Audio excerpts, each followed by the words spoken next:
तो दोस्तों fine organic ने अपने क्वार्टर वन के नंबर को डिस्क्लोज कर दिया है। तो चलिए देखते हैं क्या है क्वार्टर वन के नंबर्स के अंदर। डाटा लाख्स में मैं आपको क्रोस में बता रहा हूँ। तो देखिए पिछले क्वार्टर में कंपनी ने 606 करोड़ का रेवेन्यू जनरेट किया था ऑपरेशन के थ्रू। पिछले साल 550 करोड़ के आसपास, जबकि अभी देखें तो बढ़ के 588 करोड़ आपको जाता हुआ देखने को मिला। तो साल दर साल जाते हैं तो साल दर साल कंपनी के रेवेन्यू के अंदर एक अच्छी खासी तेजी आपको देखने को मिल रही है। लगभग बोल सकते हैं आप 7% के आसपास का जंप है कंपनी के रेवेन्यू के अंदर साल दर साल। क्वार्टरली बेस पे जाते हैं तो एक हल्की सी गिरावट आपको देखने को मिली, 3% के आसपास की गिरावट है। लेकिन बेसिकली केमिकल सेक्टर की कंपनी है तो ऐसे में आपको साल दर साल ही चेक करना रहता है। तो साल दर साल देखें तो कंपनी के रेवेन्यू आपको बढ़ते हुए देखने को मिले। कंपनी शो किया है 588 करोड़ का रेवेन्यू इस क्वार्टर में, जबकि मार्केट का अनुमान भी था लगभग 590 करोड़ के आसपास। तो आप कह सकते हैं जितना मार्केट का अनुमान था उतना ही आपको देखने मिला। इन लाइन है कंपनी के रेवेन्यू।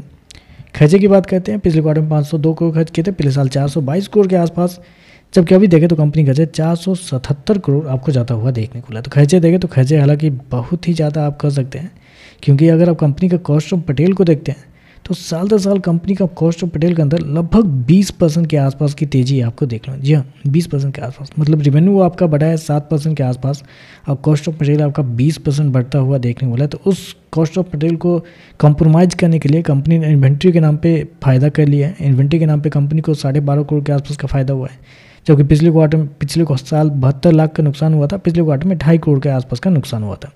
तो कॉस्ट ऑफ मटेरियल को मतलब मिनिमाइज करने के लिए कंपनी इन्वेंट्री का सहारा लिया, जिसकी वजह से एक्सपेंस जो है वो आपको उतने ज़्यादा आपको देखने को नहीं मिले जितना ज़्यादा होने चाहिए थे। अदरवाइज बहुत ज़्यादा खर्चे आपको देखने को मिल रहे हैं।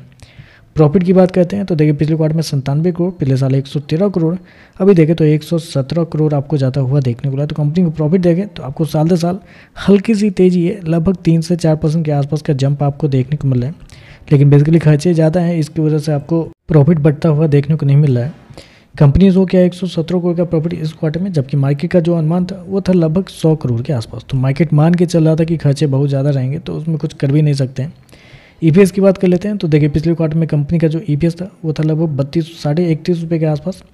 पिछले साल की बात कर लेते हैं तो पिछले साल लगभग 37 रुपये के आसपास था, जबकि इस क्वार्टर में देखते हैं तो 38 रुपये के आसपास आपको देखने को मिला। तो ओवरऑल अगर देखा जाए तो अगर मार्केट एस्टीमेट के हिसाब से देखते हैं रेवेन्यू इन लाइन है, प्रॉफिट मार्केट के एस्टीमेट से बेहतर आपको देखने को मिला है। लेकिन प्रॉब्लम थोड़ी सी ये निकल के आ रही है कि कंपनी का मार्जिन आपको गिर रहा है, क्योंकि साल दर साल रेवेन्यू बढ़ा है और प्रॉफिट आपको 3% के आसपास बढ़ रहा है। तो इसका मतलब है कि कंपनी का मार्जिन आपको गिर रहा है। मार्जिन गिर रहे हैं तो आजकल मार्केट में मार्जिन के ऊपर ही सारा खेल होता है।